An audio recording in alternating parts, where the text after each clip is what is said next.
ನಾನು ಬಿಜೆಪಿ ಅವ್ರನ್ನ ಕೇಳಕ್ ಇಷ್ಟಪಡ್ತೀನಿ. ನರೇಂದ್ರ ಮೋದಿಜಿಯವರು ಲಾಸ್ಟ್ ಟೈಮು ಯುನೈಟೆಡ್ ಸ್ಟೇಟ್ಸ್ಗೆ ಹೋಗಿದ್ದರು ಸರ್. US ಹೋದಾಗ ಜಾಯಿಂಟ್ ಸೆಷನ್ ಕಾಂಗ್ರೆಸ್ನ US ಕಾಂಗ್ರೆಸ್ನ ಉದ್ದೇಶಿಸಿ ಮಾತಾಡುವಾಗ ಅವರು ಭಾಷಣದಲ್ಲಿ ಕನಿಷ್ಠ ಅವರು 14 ಬಾರಿ India is A democracy, India is A democracy ಅಂತ ಹೇಳಿದ್ರು. ಅದಾದ್ಮೇಲೆ ಪತ್ರಕರ್ತರಿಗೆ ಪ್ರಶ್ನೆ ಕೇಳಕ್ ಅವಕಾಶ ಸಿಗ್ಲಿಲ್ಲ. ಆದ್ರೂ ವಾಲ್ ಸ್ಟ್ರೀಟ್ ಜರ್ನಲ್ ಪತ್ರಕರ್ತೆ ಸಬ್ರಿನಾ ಸಿದ್ದಿಕಿ ಅಂತ ಒಬ್ಬ ಲೇಡಿ ಮೋದಿಜಿ ಅವ್ರನ್ನ ಪ್ರಶ್ನೆ ಕೇಳಿದ್ರು.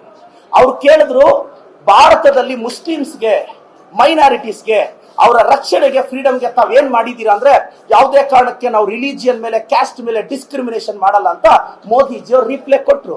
ಆದ್ರೆ ಇವತ್ತು ಮೈನಾರಿಟೀಸ್ಗೆ, ಇಸ್ಲಾಂ ಧರ್ಮದವ್ರಿಗೆ, ಕ್ರಿಶ್ಚಿಯನ್ಸ್ಗೆ ರಕ್ಷಣೆ ಇಲ್ವಾ?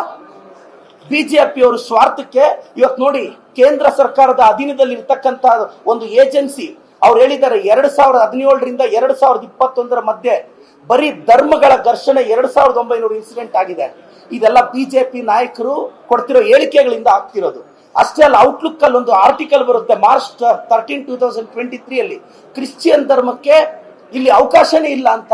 ನಾನು ಹೇಳ್ತಾ ಇರೋದು, ಇದು ಸೆಕ್ಯುಲರ್ ಕಂಟ್ರಿ. ನೀವು ಯಾರಾದ್ರೂ ತಪ್ಪು ಮಾಡಿದ್ರೆ ಅವ್ರು ನಿಂದಿಸಿ.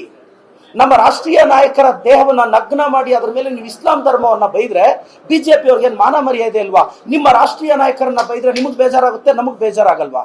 ನಾನು ಹೇಳಕ್ ಇಷ್ಟಪಡೋದಿಷ್ಟೇ, ಆರ್ ಅಶೋಕ್ ಅವರೇ, ವಿಜೇಂದ್ರ ಅವರೇ, ದಯವಿಟ್ಟು ಲ್ಯಾಂಡ್ ಆರ್ಡರ್ ಡಿಸ್ಟರ್ಬ್ ಮಾಡಬೇಡಿ ಸರ್. ಮೈಸೂರಿನ ಜನತೆ, ಸಾಂಸ್ಕೃತಿಕ ನಗರ ಜನತೆ ನೆಮ್ಮದಿಯಾಗಿದ್ದಾರೆ. ನಾವು ಹಳ್ಳಿಗಳಲ್ಲಿ ಹಿಂದೂ ಮುಸ್ಲಿಂ ಅನ್ನೋ ಭೇದ ಭಾವ ಇಲ್ಲ, ಎಲ್ಲ ಅಣ್ಣ ತಮ್ಮಂದ್ರ ತರ ಇದೀವಿ.